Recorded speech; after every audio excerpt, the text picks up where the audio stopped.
Hey folks, this is Jazmin Murphy. You can call me Sunny, and today I'm kind of wanting to walk you through my process of creating an optimized article. And this is just focusing really on the page level SEO, because you can do site level SEO, and that would really increase the kind of fundamental health of your website to support individual pages optimization. But for here and for right now, we're talking about page level SEO and how we can do that in a specific blog. So some things, one of the first things that I did is I kind of typed in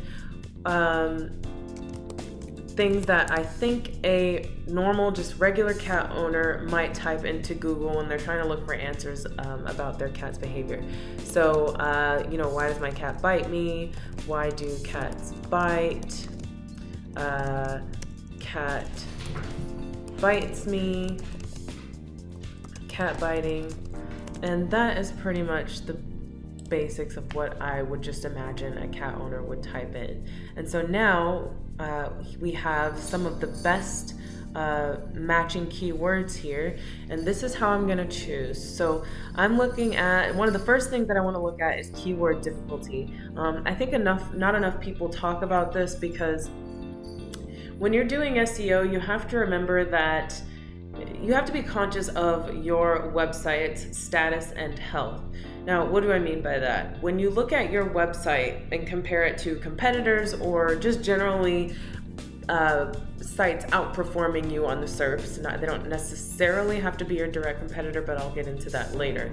When you're looking at your keywords and making a choice on what you want to do here, one of the, I think, fundamental things to look at is the keyword difficulty, because you have to realize you're not going to be able to rank for everything.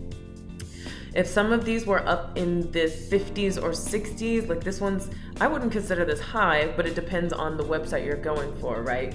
So we are not quite yet at the level that we can very comfortably compete for keywords in the 30s range. So let's look at these. That's a 3. That's a 2. And that's a 5. So at this point, our top ranking pages are a 3, 2, and 5 difficulty level. So with that in mind, we need to be conscious of, what are our parameters right now? What can we most reasonably accomplish with our current SEO strength and our competitiveness? Based on everything that I'm seeing here, not only does Why Does My Cat Bite Me have the lowest difficulty level of all of these things, it also has a really, really high search volume with really high traffic potential, and also a pretty good clicks per search, just shy of 1 click per search, which is up here with these guys. Now, I don't necessarily want to only go by that keyword difficulty, because I'm sure we could do fine here, we could do fine here, we might do okay there, and those have a lower search volume, which means that there's potentially less competition. But again, you have to look at all of these together. Now, I'm gonna go to Why Does My Cat Bite Me? And one more note here, Why Does My Cat Bite Me also strikes a different tone than Why Do Cats Bite? Here again, that this is the parent topic, whereas this is just a subtopic. So this would be a related or supporting or secondary keyword to this parent topic of Why Does My Cat Bite Me? So that's another thing there. Is the keyword you're searching for, is it a parent topic? That might potentially allow you to rank for more keywords that happen to be related to it, or maybe a synonym. Why Do Cats Bite is a little bit more, just at first glance, a little bit more formal than Why Does My Cat Bite Me? The particular site that I'm writing for, we have kind of gone for the tone sometimes of the collective first person, so we, us, that kind of thing. And so to be more personable, you might want to go for something like Why Does My Cat Bite Me? If you want to be a little bit more personable with your audience. And so that also depends, you have to actually look at the SERP, what's going on that SERP. Is the existing content more personable? What are the types of things that people are looking for? All that kind of stuff. So first I'm gonna look at why does my cat bite me? And so I'm seeing over here, this is the difficulty level we just looked at. The search volume has been steadily increasing, which is great. And so what I'm going to do is I'm going to look at the top performing pages here. And I'm going to look at what are competitors that are, directly competing with not only my content, but my website.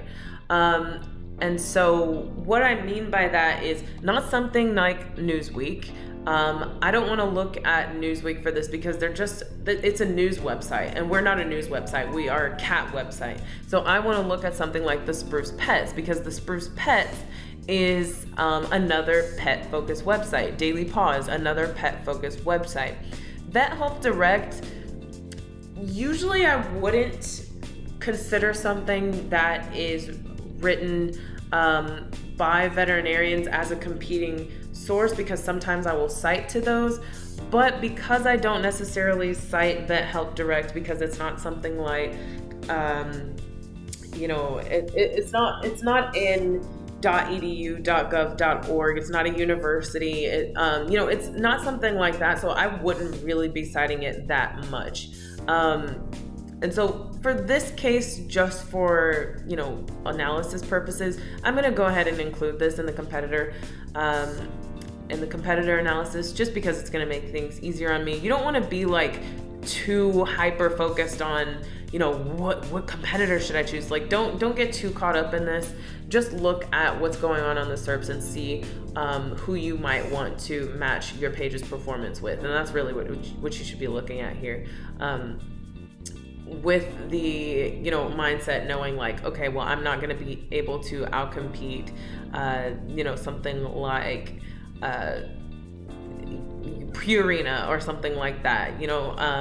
I'm not going to look at these guys like that's a big brand that I'm not going to be able to get on their level, just because of the type of website that we are writing for.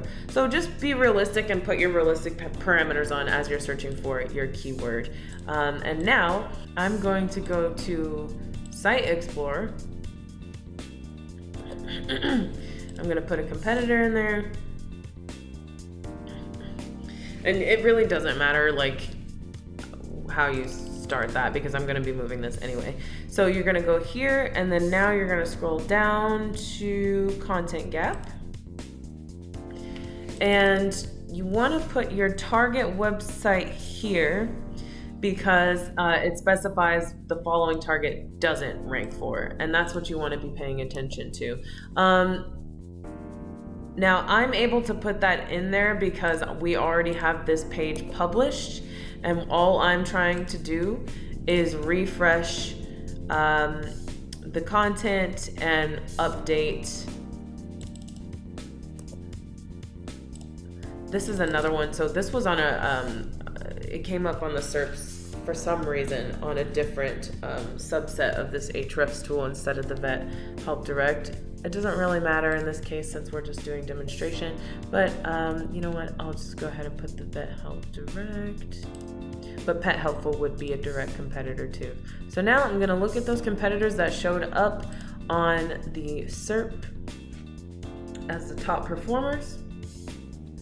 And I'm going to look at what they rank for. Now I'm changing this to 2 or 3 targets only, because if just one of them is ranking for that keyword, that doesn't necessarily show me a pattern or demonstrate the strength of that keyword, because it's just one of them. But if 2 or more of the competitors are ranking for a specific keyword, then I know that it probably should be on my page too. So I'm going to go ahead and do this.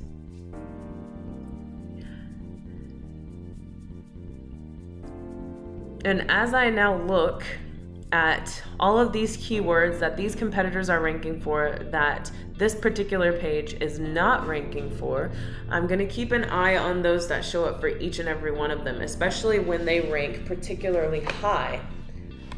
Now, why does my cat bite me? Of course, that's the primary keyword here, so all of them are ranking for that.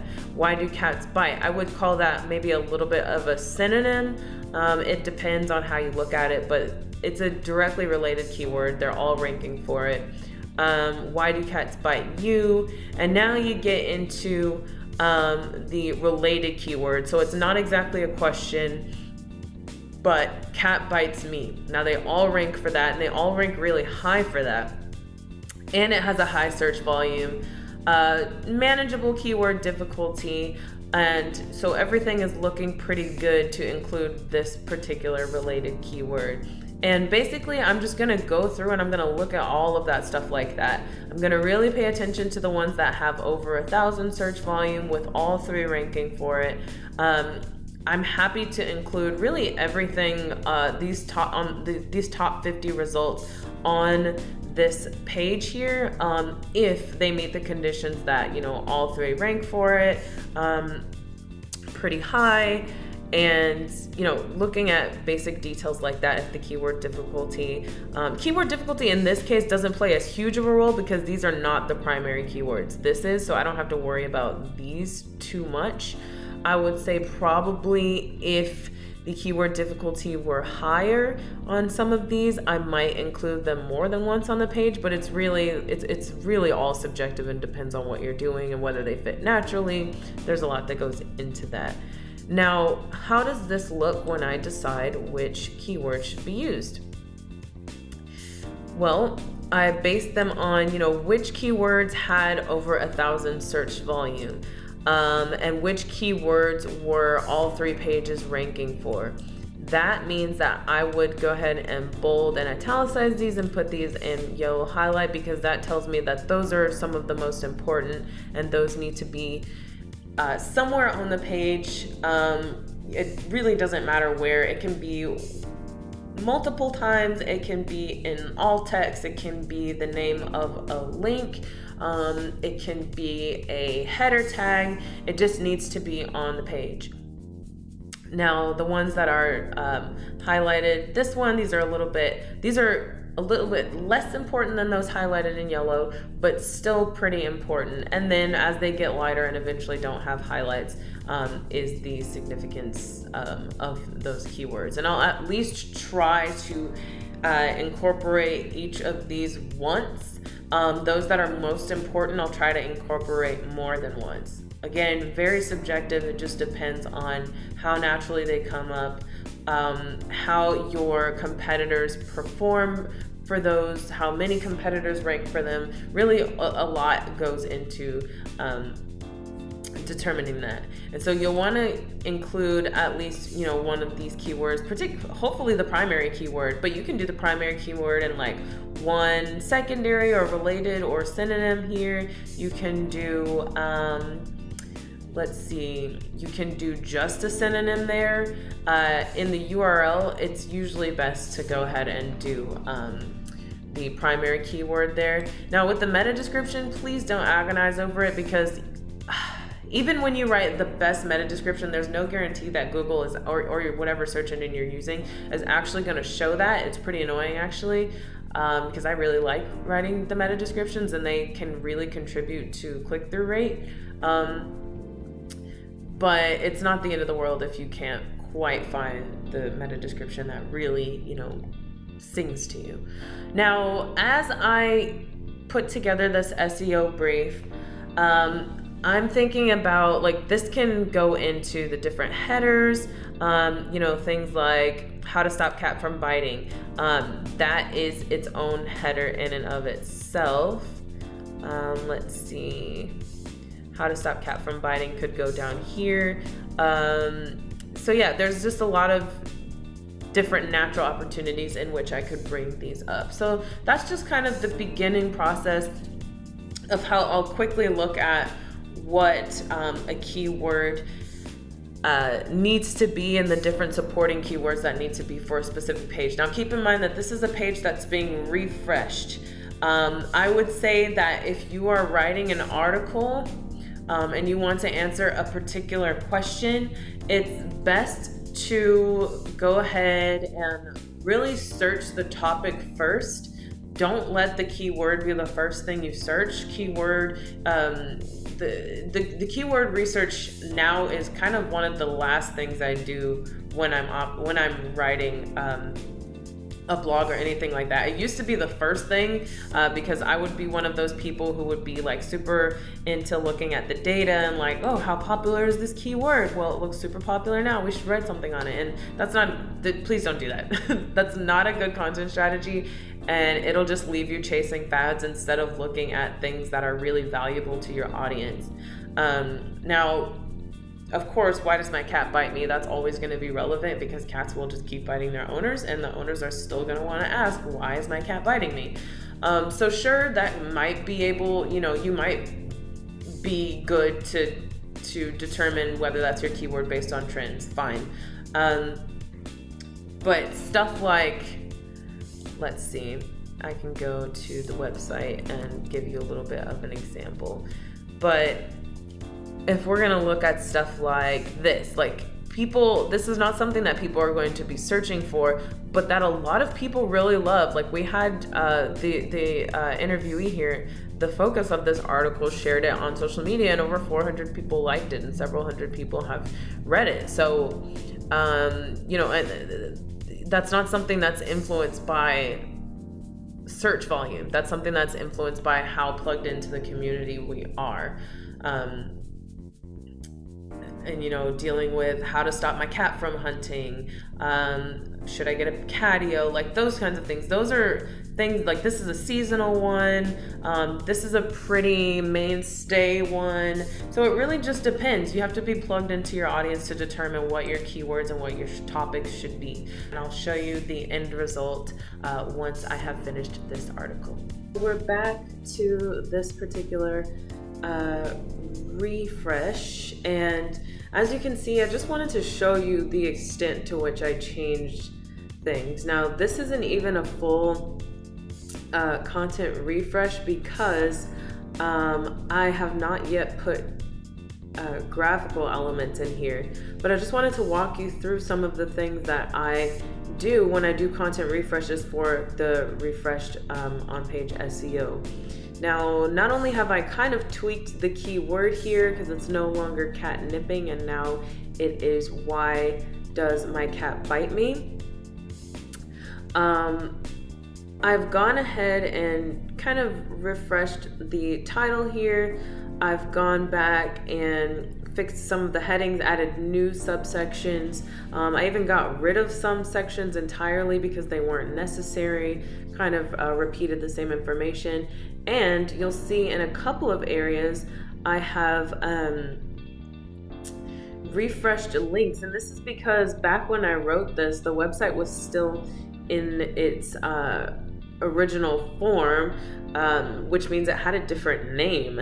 And so when you have those old links, sure, you can redirect to them, but it really kind of can work against your SEO if you have too many 301 or 302 redirects. Now, so what I did here was, instead of this old link, Pretty Presents, it's now to the Catio link, and that's gonna help get rid of one of those redirects, and also really help the health of those internal links. Just on another note too, when you have an HTTPS page link to an HTTP page, which is not secure, or at least not on the same level of secure, then that can cause a problem too. So there's like a lot of little stuff that you want to pay attention to on the page itself. I didn't really replace some of these. Now, this is because this is an authoritative site, and this is where I got the information. VCA Hospitals is a really good frequent source that I use for pet content. I made a lot of language changes here, got rid of some unnecessary notes here. I made everything much more straight to the point, less kind of flowery language. And again, remember, this was written a year and a half to 2 years ago. So my writing style was much different now.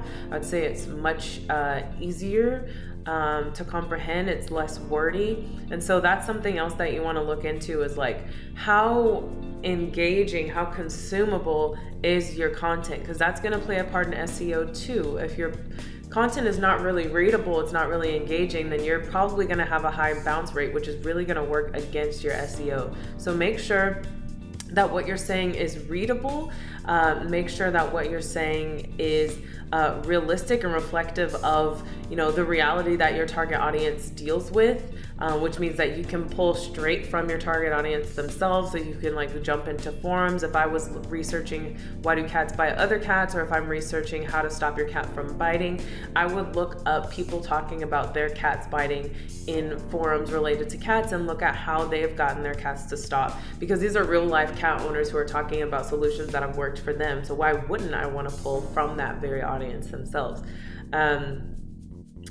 So yeah, those are just some of the things that I do on the page itself. And you'll see that I was able to incorporate some of the keywords. And again, it's not a make or break if I can't get them all in there, because I don't want this to sound unnatural. If I was to incorporate all of these right here, that would be really redundant and really unnatural, because people are not when you write, you don't ask that many questions to your readers, especially the same question over and over and over again. So instead of incorporating these like this, I would most likely incorporate them as header tags, which I'll show you in just a second. But in this case, I'm going to work on this URL first, and I would say you don't always need it to be this primary keyword right here.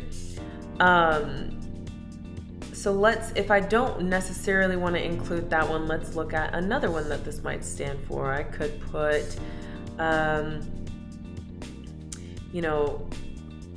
reasons for cat biting and how to stop it, or cat keeps biting me, how to stop, or stop cat from nibbling, or cat nibbles me, how to stop it. I'm just giving examples of different ways that I could incorporate these different keywords into the URL. If there was one that was very similar, a little bit more similar than this, like maybe why does my cat bite? I might go for this one because it's really similar to that one. And that way I don't have to just keep targeting just this keyword alone. Now, it's not make or break if I choose this one or that one, because this isn't the biggest, quality indicator, and it's not the biggest factor when it comes to optimizing your page, but it does help. So in this case, let's just say that I go for why does my cat bite? Tips to stop. Now, here's one of the reasons why I would choose why does my cat bite versus why does my cat bite me. You don't want your URL slug to be too long.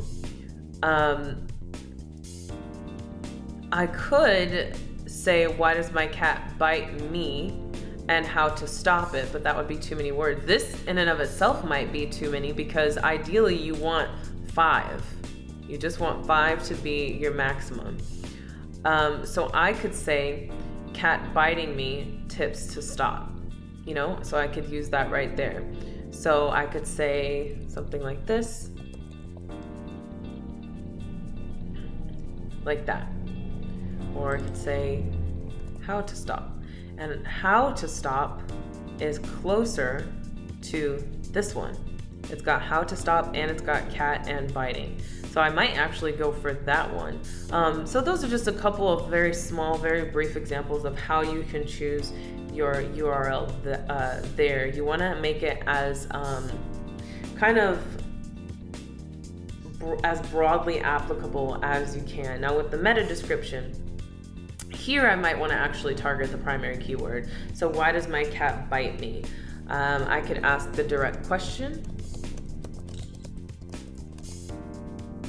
And when you do that, you want to offer, now this is what kind of influences the click-through rate here. I could say, why does my cat bite me? There are many reasons. Or to make it a little less wordy, because you want to go under, so like 150 to 155 characters is kind of what you want to aim for. So you could say, why does my cat bite me? Cat biting, that way. I have another one right there. Is caused. Now you're using passive language here, which, you know, isn't a big deal. Again, this is a meta description. It's honestly most likely not even gonna show up, but you want to make sure it's readable, and you want to make sure that you give your readers a legitimate, really persuasive reason to click through. So cat biting is caused by, let's quickly look through the article here. Let's look through what we talked about. We talked about here, this would be one of the good ones, affection, different parts of affection here. We talked about down here, their physical sensitivity, potential pain, dominance. Down here, we talked about, let's see, hunting and appropriate play behaviors. And then we also talked way down here about fear response and about aggression. So let's think about all those things and talk about, very briefly summarize it and say cat biting is caused by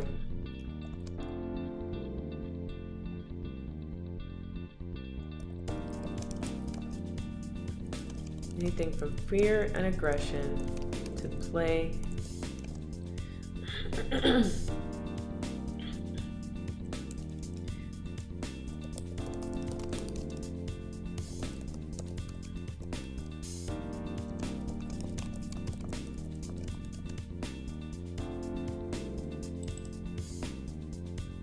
Now, this is the first draft. Let's look at the character count here. So we're at 143, which is actually really good.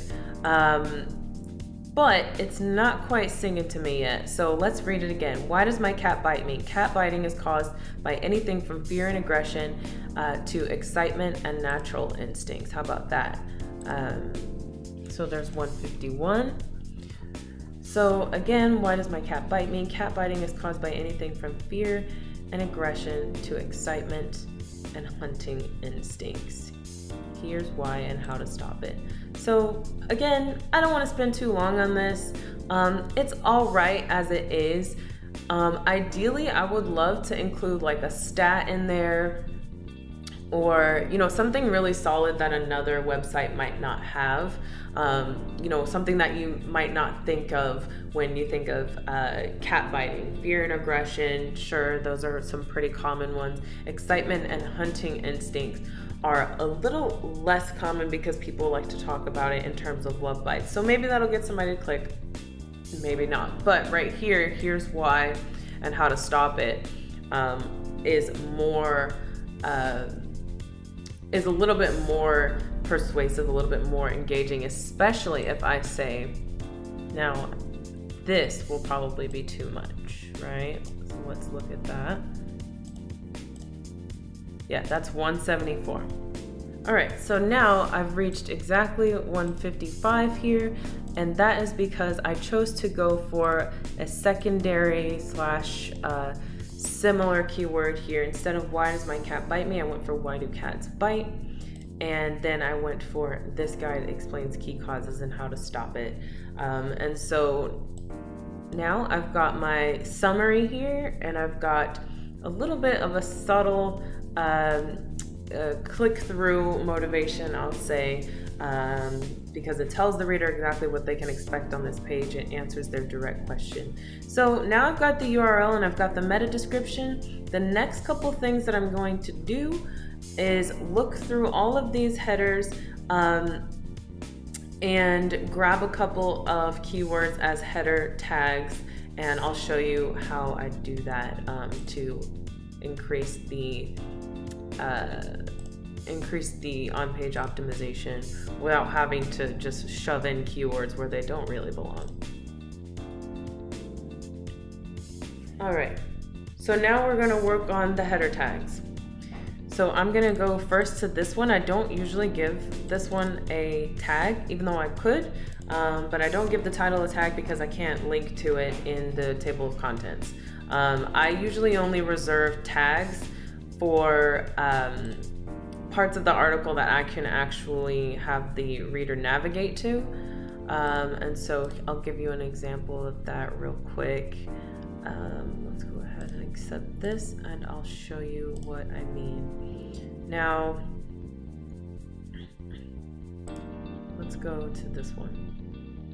So you can see all of these different links here.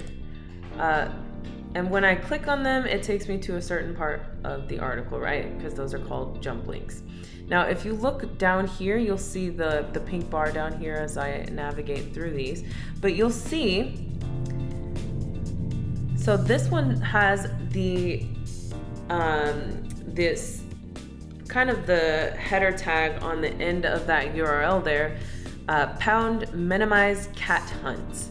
And that is a keyword that is related to this page's primary keyword. And you'll see that kind of through all of these. Meaty diet helps save birds. And these can be combos of secondary keywords. This can just be a long tail keyword, protecting bird populations, reduce hunting with meaty diet. So those are different header tags there that the page can rank for without me having to shove that keyword somewhere that it really is unnatural or really doesn't belong.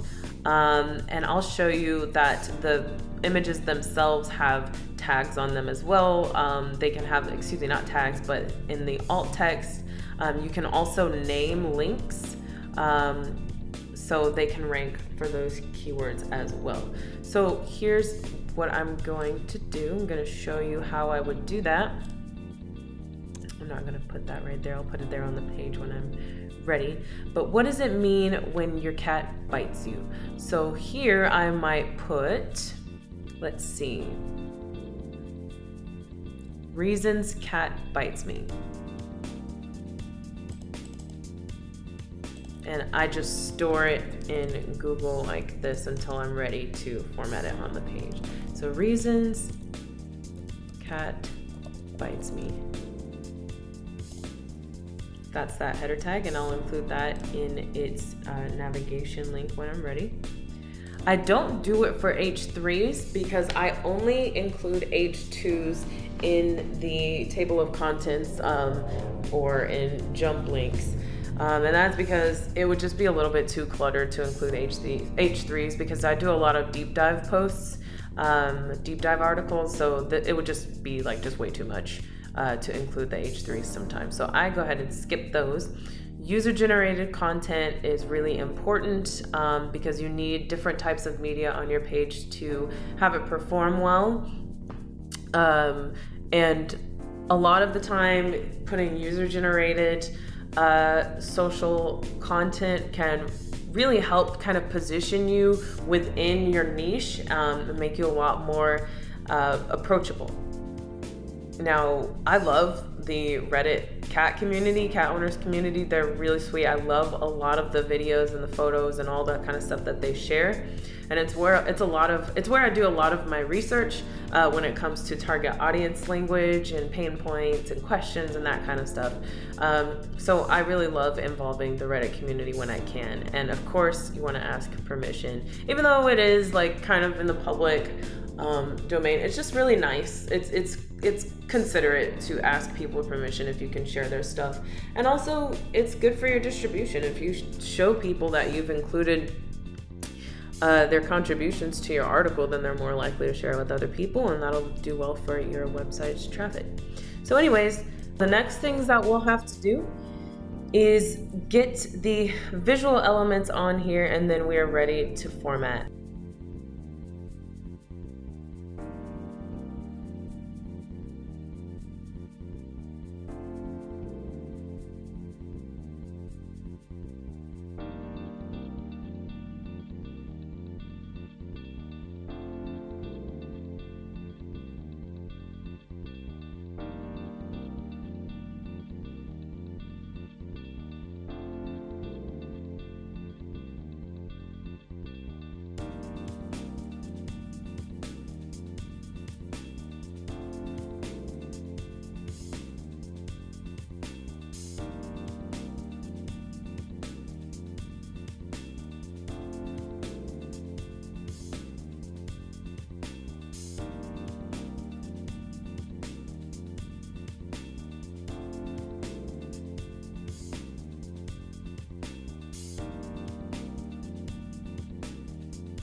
set your expectations for how long it should take for you to start seeing these results. So I'm going to pinpoint a couple of articles that were written in early 2021. Let's see. So these were written in April, May, and July of 2021. And they were subsequently edited and refreshed in December of 2021 and March 2022. So here's one that was written in May of 2021. This one was written in, I think, April of 2021, and this was written in July of 2021. Now, both of these, this one and this one, were refreshed in March of 2022. These two here. And this one was refreshed in December of 2021. And as you can see, we're only just starting to see returns for these pieces. Now, this one was gradually ranking from the time it was published, because this one was optimized from the start, whereas these two were not really. And now we're seeing that we're just getting a return on these. So let's ignore this one for now, because this one was kind of strong from the start and it just has gradually grown stronger. Again, this one was what, May of 2021, I think? I'm not sure. But I refreshed this one and it kind of kept its place. It keeps its place on the SERPs. It's always been on the front page. So that's good there. And then we see that, you know, when I went back and refreshed it, I just kind of refreshed the language there, refreshed the formatting. And that's really all that needed to be done on this one. When something's performing well, I don't like to mess with it too much. It's only if I start seeing it falling down in the SERPs that I start thinking about, you know, what are some ways that I can fix this? And that was the case with these two. Not that they were falling down, but they weren't quite ranking in the way that I thought would be useful for the site. Now, looking at this, this having been edited in, I can't keep my months together, so I'm probably gonna mess up here, but this one was edited in March, I think, of 2022. And it is now May, and we're just starting to see some change here. Now, this one has been fluctuating a tiny bit, but we are starting to see finally a return. So we're now up to the second page of the SERPs, and I could potentially go back and do some more editing, or I can just let it be and see what happens. And now we're just starting to get a better performance there. And that is, let's see, about just about 2.5 months of a return with looking at the SEO on this page. And trying to target that keyword a little bit better.